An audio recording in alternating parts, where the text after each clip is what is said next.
የቅያም ቀን ቀብር ውስጥ ማንም ደራሽ በሌለበት አጋዥ በሌለበት አላህ አድርጉ ያላቸውን በታዘዙት መሰረት የሚፈጽሙ ጨካኝ ጉልበተኛ መላእክቶች ሊቀጡ በሚመጡበት ጊዜ ዱንያ ላይ የሰራነው ኸይር ስራ የዒባዳ ከኛ ላይ የአላህን ቅጣት እንደሚከላከል አላህ ነግሮናል፣ ነቢ ነግረውናል።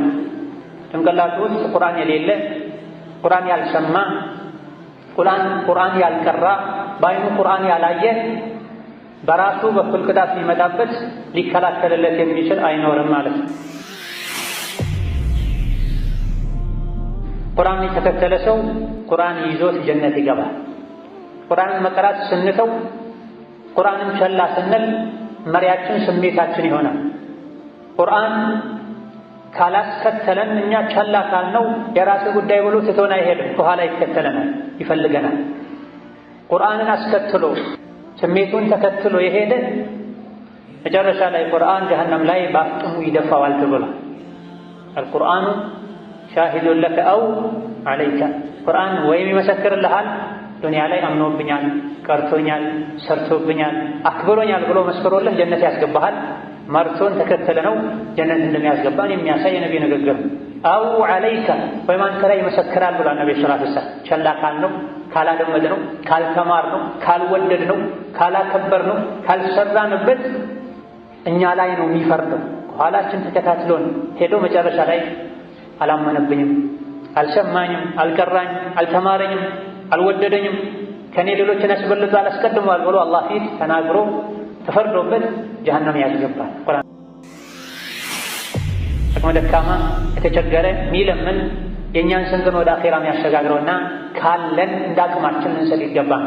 ሲሞላልን ሳይሆን አላህ ከሰጠን ከትንሹ እንደ አቅማችን ልንሰጥ ይገባል። ይሄን ያደረገን እንደሆነ ከቀብር ስቃይ ከቀብር ቅጣት የመዳን ተስፋችን ሰፊ ይሆናል። ليس من يقطع طرقا بطلا إنما من يتقي الله البطل عقل ያለው በሙሉ የሚያስብ የሚያስተውል በሙሉ ከሞት በኋላ ላለው ህይወት ዛሬውን ይዘጋጃል።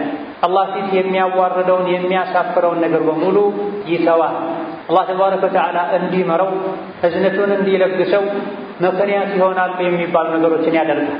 ነቢያችን ሰላቱ ወሰላም ከአላህ ቁጣ የሚያድኑ የአላህን ተባረከ ወተዓላ ቅጣት ከኛ ላይ የሚከላከሉ እንደዚሁ ደግሞ ምህረቱን ለማግኘት እዝነቱን ለማግኘት ሰበብ የሚሆኑ ነገሮችን በተለያዩ አጋጣሚዎች ተናግረዋል። የአላህን ቅጣት የሚከላከሉ ነገሮችን ከጠቀሱባቸው ሐዲሶች መካከል በአንዱ ዩእተ ረጁሉ ፊ ቀብሪህ የሰው ልጅ ሞቶ እንደተቀበረ መቃብር ውስጥ መላኢኮች ወደሱ መጥተው ሊቀጡት ይፈልጋሉ።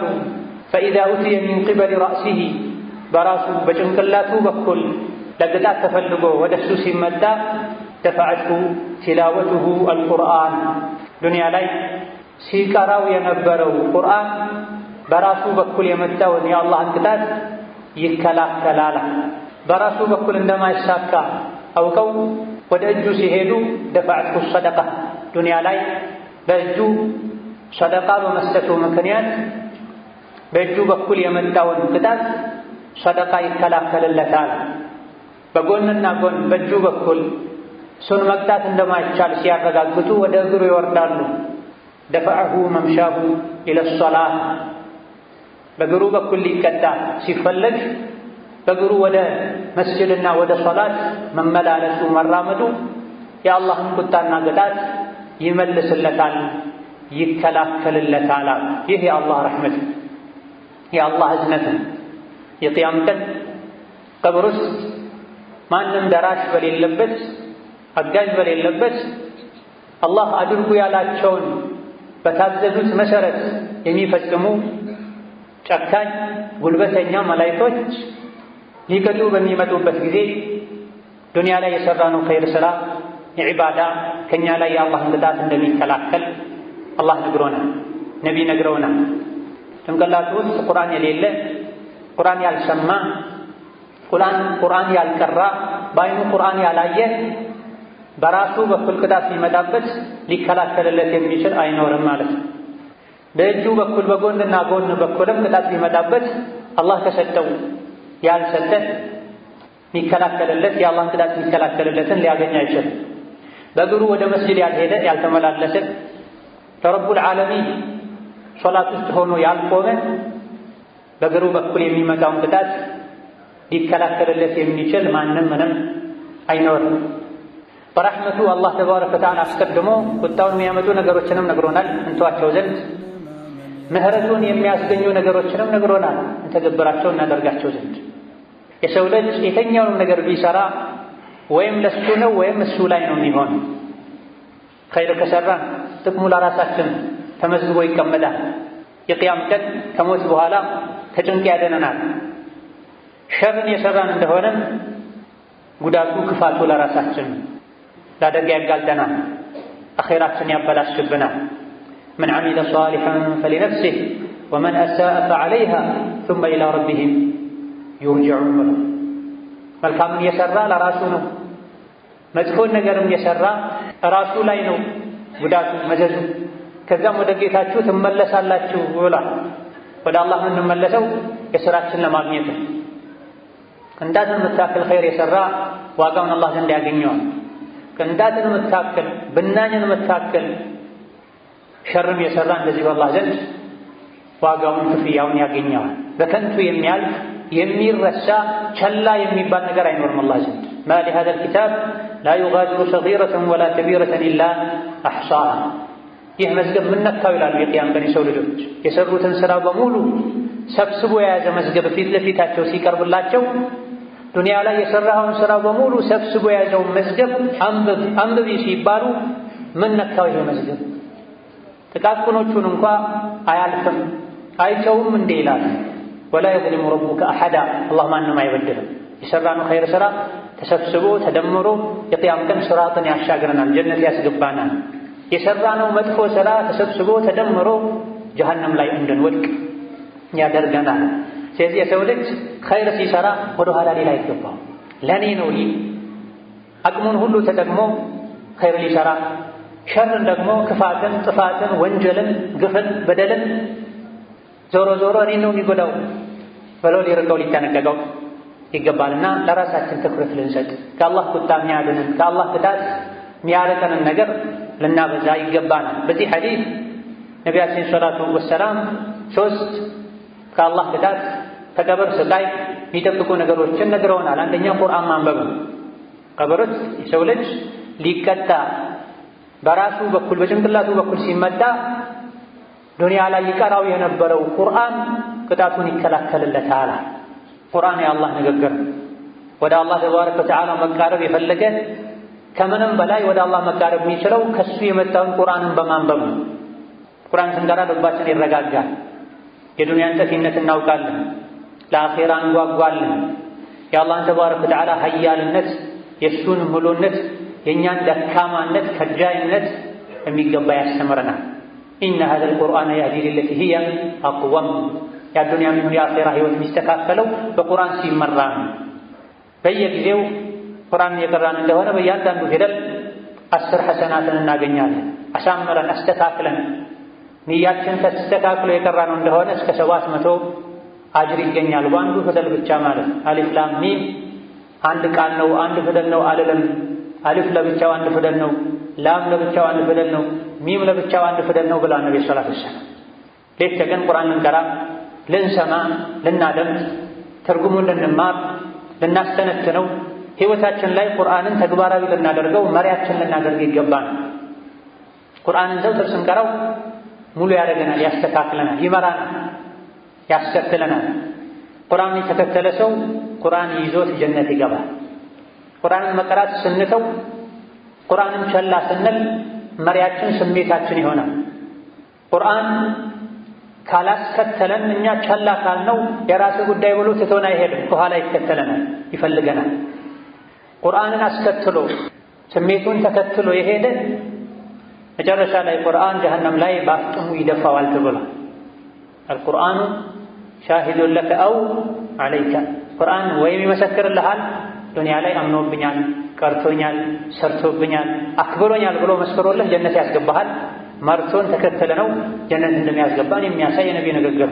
አው ዐለይከ ወይም አንተ ላይ ይመሰክራል ብሏል ነቢ ሰለላሁ ዐለይሂ ወሰለም። ቸላ ካልነው ካላደመጥነው፣ ካልተማርነው፣ ካልወደድነው፣ ካላከበርነው፣ ካልሰራንበት እኛ ላይ ነው የሚፈርደው። ከኋላችን ተከታትሎን ሄዶ መጨረሻ ላይ አላመነብኝም፣ አልሰማኝም፣ አልቀራኝም፣ አልተማረኝም፣ አልወደደኝም፣ ከኔ ሌሎችን አስበልጦ አላስቀድሟል ብሎ አላህ ፊት ተናግሮ ተፈርዶበት ጀሀነም ያስገባል። ቁርአንን ቸል ያዝ። አሁን ላይ ከቁርአን የሚያርቁ ነገሮች በስተዋል። ቁርአን መቅራት የማይችል ሊያደምጥ ይገባል። ትርጉሙን ለማወቅ ጥረት ልናደርግ ይገባል። በትንሹም በትልቁም ከሰዎች ጋር ባለን ግንኙነት ቁርአንን መሪያችን ልናደርግ ይገባል። ሁለተኛው ከአኼራ ቅጣት ከቀብር ስቃይ የሚጠብቀው ሰደቃ ነው። በራሱ በኩል ቁርአን ቅጣቱን ሲከላከል ወደ እጁ ወደ ጎንና ጎኑ ይወረዳል። በጎኑ በኩል ደግሞ እጆቹ የሰጡት ሰደቃ የአላህን ቅጣት ይከላከልለታል ብለዋል ነብዩ ሰለላሁ ዐለይሂ ወሰለም። የትኛውንም ለአላህ ብላችሁ የምትሰጡትን ነገር አላህ ዘንድ ታገኙታላችሁ ዋጋውን ብለዋል አላህ ተባረከ ወተዓላ። የቴምርን ክፋይ ግማሽ እንኳ ሰደቃ በመስጠት ከጀሃነም ራሳችሁን አድኑ ተብሏል። ወአንፊቁ ሚማ ረዘቅናኩም፣ ሲትረፈረፍ ሳይሆን የሚሰጠው ከሰጠናችሁ ስጡ ነው አላህ ያለ። ሁሉም እንዳቅሙ ለአኼራዬ ለነገ ቤቴ ብሎ የሰጠ እንደሆነ ቀብር ላይ አኼራ ላይ የአላህን ቁጣ ይከላከልልናል። የቅያም ቀን የሰው ልጆች አላህ ፍርዱን ሰጥቶ የጀነቶች ወደ ጀነት የጀሃነሞች ወደ ጀሃነም እስኪሄዱ ድረስ በሰደቃቸው ጥላ ስር ነው የሚሆኑት። እዚህ ዱንያ ላይ ሰደቃ ባበዛን ቁጥር አኼራ ላይ የመዳን ተስፋችን ሰፊ ይሆናል። እዚህ ዱንያ ላይ ግን መብላት፣ መጠጣት፣ መልበስ ብቻ ከሆነ ስራችን አኼራን ከረሳን አኼራ ላይ እኛ ባልሰራ ነው ሌሎች ሊያድኑን ሊረዱን የሌሎች መልካም ስራ ለእኛ ሊጠቅመን አይችልም። ደጋግ ቀደምቶች ሰደቃ የሚጠይቃቸው ሰው ሲመጣ የአኼራ ስንቃችንን አስቀድመው ወደ አኼራ የሚወስዱ እንኳን መጡ ነበር የሚሉት። አቅመ ደካማ የተቸገረ ሚለምን የእኛን ስንቅን ወደ አኼራ የሚያሸጋግረውና ካለን እንደ አቅማችን ልንሰጥ ይገባል። ሲሞላልን ሳይሆን አላህ ከሰጠን ከትንሹ እንደ አቅማችን ልንሰጥ ይገባል። ይሄን ያደረገን እንደሆነ ከቀብር ስቃይ ከቀብር ቅጣት የመዳን ተስፋችን ሰፊ ይሆናል። በሶስተኛ ደረጃ በእግሩ በኩል ቅጣት ወደ እሱ ሲመጣ ወደ መስጅድ መመላለሱ ቅጣቱን ይመልስለታል አለ ነብዩ ሰለላሁ ዐለይሂ ወሰለም። ወንጀልን የሚያራግፉ ነገሮችን ነቢ ሲዘረዝሩ በከትረቱል ኹጣ ኢለል መሳጅድ ብላ ወደ መስጅድ መመላለስን ማብዛት ወንጀል ያራግፋል ብላ። ስንሄድ ስንመዳ የተራመድንበት ምድር ይመሰክርልናል። መስጅድ ገብተን ስንሰግድ ባለንበት ሆነን ስንቆም የቆምንበት ስፍራ ይመሰክርልናል። ሶላት ላይ እስካለን ድረስ መላኢካ ኢስቲግፋር ያደርግልናል። እነዚህና መሰል ነገሮች ተደማምረው ቀብር ላይ ቅጣት ወደኛ ሊመጣ ሲል ይመልሱታል። በተቃራኒው በእግሩ ወደ ሐራም ሄደ፣ ገንዘቡን ለሐራም ወጪ ያደረገ፣ ጭንቅላቱን፣ አይኑን፣ ልቡን፣ ምላሱን በሐራም በማይረባ ቃል የሞላ የጠመደ አኼራ ላይ የሚመጣውን ቅጣት የሚመልስለት የሚከላከልለት የለም።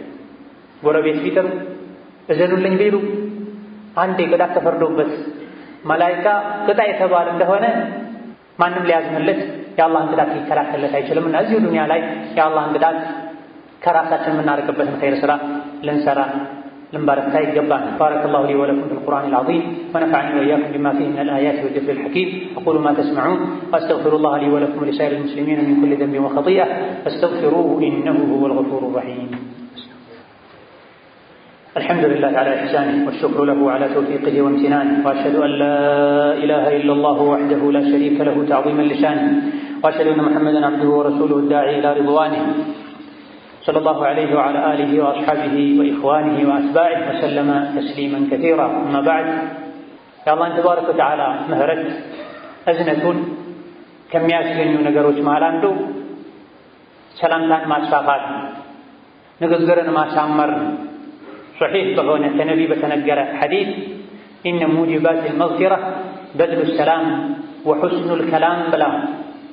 يا الله تبارك وتعالى مهرت እንዲገኝ ከሚያደርጉ ነገሮች አንዱ በዝሉ ሰላምን ማስፋፋት ነው፣ ሰላምታ ማብዛት ነው፣ እንደዚሁ ንግግርን ማሳመር ነው ብላ ያገኙትን ሁሉ ወንድም ሰላም አለይኩም ማለት፣ እህት እህቷን ሰላም አለይኩም ማለት፣ የአላህን ተባረከ ወተዓላ ምህረት ከሚያስገኙ ነገሮች መሃል አንድ ሙስሊም ወገኑን ሰላም አለይኩም ሲል 10 ምንዳ እንደሚያገኝ ወራህመቱላህ ከጨመረ 20 እንደሚሆንለት ወበረካቱሁ ካለ 30 አጅር ምንዳ እንደሚመዘገብለት ነብዩ ሰለላሁ ዐለይሂ ወሰለም ተናግረዋል። ነቢያችን ሰለላሁ ዐለይሂ ወሰለም ሕፃናት ሳይቀሩ ያናግሩ ሰላም ይሉ እንደነበረ ተነግሯል። በሰላምታ ዙሪያ ሸሪዓ ላይ ብዙ ተብሏል። ቁርአን ላይ አላህ አዟል ሰላምታን እንድንመልስ። ቀድሞ ሰላም አለይኩም ያለ ለሰዎች የሚተናነስ ለሰዎች ኸይር የሚያስብ መሆኑ ምልክት ነው። ወአለይኩም ሰላም ብሎ መመለስ ዋጅብና ግዴታ። ሰላምታን መመለስ የተወ አላህ ዘንድ ተባረከ ወተዓላ ይጠየቃል። ሙሉ ሰላምታ ከቀረበለት ሙሉን የመመለስ ግዴታ አለበት። ግማሽ ከሆነ አሊያ ደግሞ የመጀመሪያውን ክፍል ብቻ ከሆነ የሰማውን ያክል የመመለስ ግዴታ አለ። ሰላም አለይኩም ላለን ሰው ወአለይኩም ሰላም ወራህመቱላሂ ወበረካቱሁ ብንል ይበልጥ ተጠቃሚዎች እኛ ነን። አጅሩ እንዳለ ሆነው ሰላምታን መለዋወጥ የውስጥ ንጽህና ምልክት ነው። ውስጡ ለወንድሙ ለእህቱ ንጹህ የሆነ ሰው ሰላም አለይኩም ይላል። ሰላም አለይኩም ሲሉት ወአለይኩም ሰላም ብሎ መልስ ይሰጣል። ውስጥ ላይ ችግር ካለ ሰላምታውን ማቅረብ ይቀራል። አልፎ ሁሉ የቀረበን ሰላምታ መመለሱ ግዴታ ከመሆኑ ጋር ሰምቶ እንዳልሰሙ ማለት ጀርባ መስጠትን ያስከትላል። ጀነት የሰላም ሀገር ናት። ውስጣቸው ሰላም የሆነ ሰዎች እንጂ ጀነት አይገቡ። ለዚህም ነው ጀነት ላይ መላእክቶች በየጊዜው ወደ ጀነት ሰዎች የገቡ ሰላሙን አለይኩም ይሏቸዋል። ወልመላኢከቱ የድኹሉነ ዐለይሂም ሚን ኩሊ ባቢን ሰላሙን አለይኩም ቢማ ሰበርቱም ፈኒዕመ ዑቅበድ ዳር ይባላል። ስለዚህ የአላህን ምህረት ከሚያስገኙ ነገሮች አንዱ ሰላምታን ማስፋፋት። ባገኘነው አጋጣሚ እስላማዊ ሰላምታን ለምናውቀውም ለማናውቀው የግድ ለዘመድ ለጓደኛ ለጎረቤት ብቻ ሰላምታ የሚያስፈልግ። አኺር ዘመን ላይ ሰላምታን በተመለከተ ከሚኖሩ ስህተቶች አንዱ የሚያውቁትን ብቻ የመረጡ ሰላም ማለት ነው። የሚግባቡት የሚያውቁት ከሆነ ሰላም አለይኩም ይሉ፣ የማያውቁት ከሆነ ሙስሊምነቱን ከማረጋገጣቸው ጋር ተገፋፍቶ የሚያልፉበት ሁኔታ ይሄ ስህተት። ማንኛውንም ሙስሊምነቱ የተረጋገጠን አካል አሰላሙ አለይኩም ወረሕመቱላህ ያሉ ማለት መልካምና ተወዳጅ ነው። አላህ ዘንድም አጅር የሚያስገኝ ነው። ሰላምታ ሙሉ በሙሉ መተው፣ በተለይ የቀረበን ሰላምታ አለመመለሱ የኩራት ምልክት፣ ሌሎችን የመናቅ ምልክት፣ ውስጥ የመታመሙ ምልክት። ሰላም አለይኩም ላለው አካል ፍቅር፣ ክብር፣ መልካም ነገር ውስጥ ላይ ያለመኖሩ ምልክት ነው። ሁለተኛው የአላህን ተባረከ ወተዓላ ምህረት የሚያስገኘው ሁስኑል ከላም ንግግርን ማሳመር። ሰላምታን ማስፋፋትና ንግግርን ማሳመር አያይዘው ነብዩ ሰለላሁ ዐለይሂ ወሰለም ገልጸዋቸዋል። መልካም ንግግር ሰደቃ እንደሆነ በሌላ ሐዲስ ተናግረዋል። መልካም ንግግር አልከሊመቱ ጠይባ ሰደቃ ነው። ሰደቃ ከቀብር ቅጣት እንደሚጠብቅ፣ የቂያም ቀን በመከራው ጊዜ በፍርዱ ሜዳ ጥላ እንደሚሆን ተነግሯል። በሆነ ባልሆነው የማይረባውን ሲያወራ የሚውል ሰው አኼራ ላይ ያልጠበቀው አደጋ ሊጠብቀው ይችላል፣ ሊገጥመው ይችላል። ንግግራችንን የመረጠን የጠበቀን እንደሆነ ግን አላህ ዘንድ ተባረከ ወተዓላ ከውርደት ልንድን እንችላለን። በአላህና መጨረሻው ቀን ያመነ መልካም ይናገር፣ ካልሆነ ዝም ይበል ተብሏል። መልካም መናገር ከመጥፎ ንግግር መታቀብ የኢማን ምልክት ነው። የፈለጉትን እንደፈለጉ መናገር የኢማን ጉድለት ምልክት ነው። ዝም ያለ ዳነ፣ ጥቂቶች እንጂ አያደርጉትም ተብሏል። ከቻለን መልካሙን መናገር፣ ካልሆነ ክፉ ቃል ከመናገር፣ ከመዋሸት፣ ሰውን ከማጣላት፣ የሰው ስጋ ከመብላት፣ የሰውን ክብር ከመንካት፣ ወሬ ከማመላለስ ኢላ ገይሪ ዛሊክ አላህ የሚጠላውን ንግግር ከመናገር ዝምታ በላጭና የተሻለ። ዝም ከማለት ግን አላህን ማስታወስ፣ ሰዎችን መምከር፣ ሰዎችን የሚያስደስት የተሰበሩ ልቦችን የሚጠግን ንግግርን መናገር መልካምና በላጭ። መልካም ንግግር ሙእሚኖች ልብ እንዲደሰት ማድረጉ፣ ልባቸው እንዲጠገን ማድረጉ ራሱን የቻለ አላህ ዘንድ አጅር የሚያስገኝ ዒባዳ ይሆናል። በተቃራኒው ደግሞ መጥፎ ንግግር የሙእሚንን ቀልብ መስበሩ፣ ሰዎች እንዲያዝኑ ማድረጉ አላህ ዘንድ ተባረከ ወተዓላ ያስጠይቃል። ምናልባትም አንድ ሰው በአንዲት መጥፎ ቃል ምክንያት 70 ዓመት ቁልቁል ወደ ጀሃነም ሊወርድ ይችላል። ሐዲስ ላይ እንደተነገረ አንድ ሰው አንዲትን ቃል ብቻ አላህን የምታስቆጣ ቃል ያለ ጥንቃቄ በግድ የለሽነት በመናገሩ ምክንያት ጀሃነም ላይ 70 ዓመት ቁልቁል ሊወርድ ይችላል ብለዋል። ሰሓቦች ስንትና ስንት መናገር የምፈልገው ንግግር አለ፣ ይሄ ሐዲስ ነው የከለከለኝ ብለዋል። ምናልባት እኔ ጥሩ ነው የተናገርኩት መጥፎ ሆኖ አላህ ዘንድ ያውም ጀሃነም ላይ 70 ዓመት ወደ ታች እንዲወርድ የሚያደርግ የአላህን ቅጣት ሊያስከትል ይችላልና መልካም ልንናገር፣ መልካምን ልናስብ፣ በሄድንበት ሁሉ ኸይረኛ ልንሆን يقبانا. اللهم اهد قلوبنا واسلل سفائن صدورنا وأصلح فساد قلوبنا. اللهم إنا نسألك الهدى والتقى والعفاف والغنى. اللهم إنا نسألك الهدى والتقى والعفاف والغنى. اللهم اصلح لنا ديننا الذي هو عصمة أمرنا، وأصلح لنا دنيانا التي فيها معاشنا، وأصلح لنا آخرتنا التي إليها معادنا، واجعل الحياة زيادة لنا في كل خير والموت راحة لنا من كل شر. اللهم إنا نسألك فعل الخيرات وترك المنكرات وحب المساكين، وأن تغفر لنا وترحمنا، وإذا أردت بعبادك فتنة أن تقبضنا إليك غير مفتونين. اللهم أعز الإسلام والمسلمين وأذل الشرك والمشركين ودمر أعداءك أعداء الدين. اللهم اجعل هذا البلد آمنا مطمئنا وسائر بلاد المسلمين.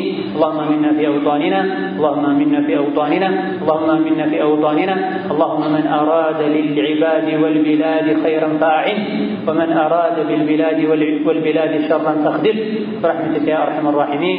ربنا آتنا في الدنيا حسنة وفي الآخرة حسنة وقنا عذاب النار.